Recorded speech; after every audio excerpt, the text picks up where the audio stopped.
back here with Mum and Dad to show you how easy it is to put a roast on. So Kelly, I do have the same crock pot as you. My lid handle got melted because I put the insert into the oven, and you're not supposed to do that. So I've haven't done this one before. I've got to turn it upside down to show you what I'll show you. By sliding the meat in there to the crock pot, it's actually a slow cooked brisket. So we've just literally thrown that big lump of meat into there. A bit of blood everywhere, so I'm just cleaning it up, including my hands, because the next thing I'm going to do is sprinkle it with a bit of salt on the top. Doesn't have to be even, because I'm going to then, oh bugger, I have got oil running out. Just enough oil, dribble all over it. And then you just give it a little rub to spread that salt over it. And then put your terrible lid on. And I'll be switching it on over here. And that's it, putting it on high, because I'm going to want it for dinner.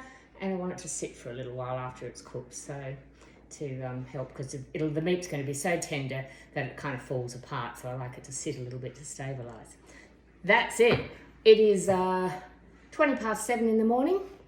That's all I've done. If you wanted to, you throw some herbs and spices, throw some garlic on it, but we're just keeping things plain to make our digestion a little bit easier. Okay, good luck. I'll be back with the lovely roast tonight.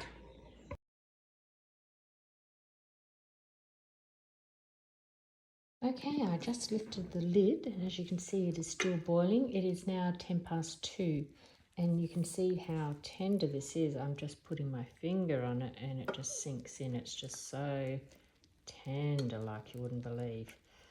So it's cooked. No blood is oozing out of it or anything, and I've had it up high, so it's been 6-7 hours cooking. Okay, so here it is 4:40 p.m. and I am going to get the meat out of the crock pot. So just saving, I don't know if you can see it. Yeah, here's the crock pot. Let's see what we can do. Getting the meat out with my silly lid that's broken.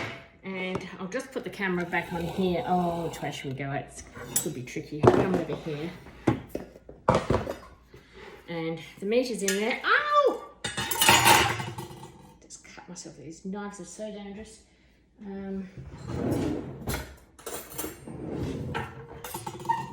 Blood. So I've got a nice big deep carving fork, because the meat's so tender. You really want to get it in there quite deep.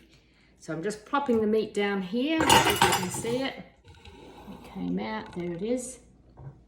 Ideally, this kind of meat should be left to sit for a while, but I'm going to just cut off the excess fat that's all over it. That's about it. Is this a beef brisket? Smells great. Haven't had one of these for ages.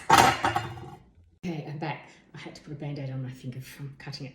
So, so the last 2 hours, I've actually had this meat sitting on the warmer setting of my crock pot. So you can see how beautiful it's carving up like that. Beautiful. If you can't see how tender that is, it's amazing. And I think I'll just leave it like that for you. We've got some steamed veggies already cooked, and that is what we're going to eat. The most tender beef brisket with some steamed veg.